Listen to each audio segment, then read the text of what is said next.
Hey there, my fellow anglers and friends. Welcome back to the channel, your go-to spot for honest, real-world fishing advice. Today, we're diving deep into the fishing forecast for a very particular day, the 8th of November, 2025. Now, why is this day so special, you ask? Because, my friends, it's shaping up to be one of those classic late fall days where adaptability is your best lure. And I'm going to tell you exactly how to tackle it, turning an average forecast into an awesome day on the water. Let's talk tactics for some of our favorite fighters, shall we? First up, the mighty largemouth bass. As water temperatures continue their autumn cool down, these green monsters are still actively feeding, but they're making moves. You'll want to target those transition areas where shallow grass beds are receding, pushing baitfish and crayfish into deeper water for cover. Think depths of 3 to 10 feet around submerged timber, rock piles, and points that drop off into channels. For tackle, a slow-moving jig and pig combo, or a creature bait crawled along the bottom can be deadly.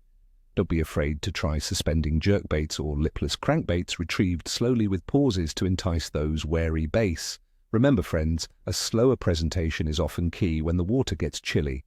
Next, let's look at walleye, especially for those of you fishing in the Great Lakes region or other large inland bodies of water. The cooling water means walleye are putting on their final big feed of the year. My experience tells me that while the daytime bite might be a bit tricky due to the moon phase, the evening and night bite for these toothy predators could be absolutely on fire. Look for them along deep breaks, humps, and structural elements. Jigs tipped with minnows or soft plastics, trolled crankbaits or blade baits can be very effective. Vertical jigging over deep water structures will also produce. Pay close attention to your electronics to pinpoint those schools. And for our coastal comrades, let's focus on spotted seatrout and redfish, particularly in the southern states. As the water temperature drops, especially in places like the Carolinas, the water often becomes clearer and these fish start schooling up in the shallows. This creates fantastic sight fishing opportunities on sunny, calm days, especially around low tide. Target grass flats near oyster bars, grassy potholes, and even deeper boat docks and channels. Live shrimp, pinfish, or croakers on a Carolina rig or under a popping cork are traditional winners. For artificials, soft plastic shrimp imitations fished very slowly are a must. Topwater lures can still get you some explosive strikes in the mornings, especially for trout. Remember, those fish are looking for easy meals in the cooler, clearer water. Now for the conditions that are shaping our day. Weather. For the 8th of November 2025, we're looking at a generally cool, crisp fall day across much of the United States. Temperatures will likely be hovering around 53 degrees Fahrenheit.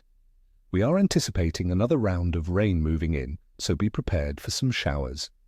While there's a pre-front window, meaning fish might be active as the pressure drops, the bite could be a bit more scattered and less intense than on other days. A slowly falling barometer often signals good feeding, but a rapid drop usually sends fish seeking shelter. So, watch that weather closely, my friends. Water temperature. The big trend is cooling.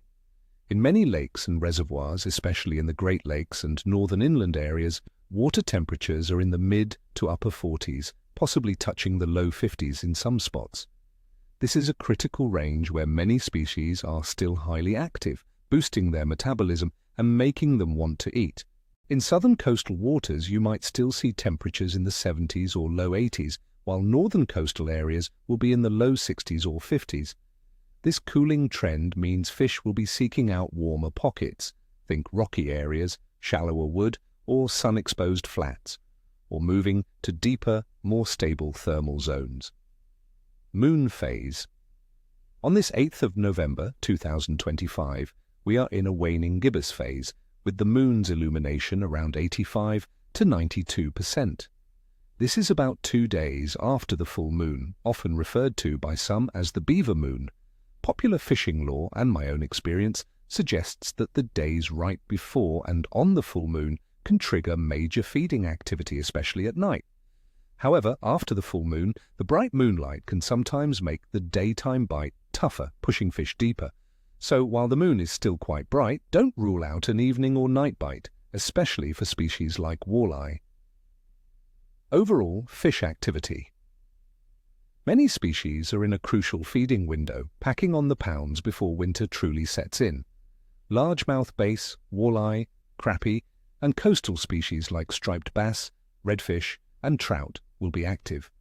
However, November weather can be fickle, so expect periods of aggressive feeding interspersed with more cautious behavior, requiring you to adapt your presentations. In the upper Midwest, fall spawners like tulibies and whitefish can attract large predators to the shallows. Considering all these factors, the cooling water temperatures keeping fish active, the specific moon phase that might favor a night bite, and the incoming rain that could provide a pre-front feeding window, I'm giving the overall fishing assessment for the 8th of November 2025 a capricious to average rating. The bite might be a bit scattered and less intense than prime days, but there's still solid potential for a rewarding day if you're observant and willing to adapt. So, my friends, don't let a slightly average forecast deter you. Get out there, enjoy that crisp autumn air, and make some memories. Tight lines, everyone, and may your cooler be heavy. If you found this forecast helpful, please hit that like button, subscribe to the channel, and ring the notification bell so you never miss another fishing report. And tell me in the comments below, what are your go-to fall baits and what kind of fish are you hoping to tangle with this weekend?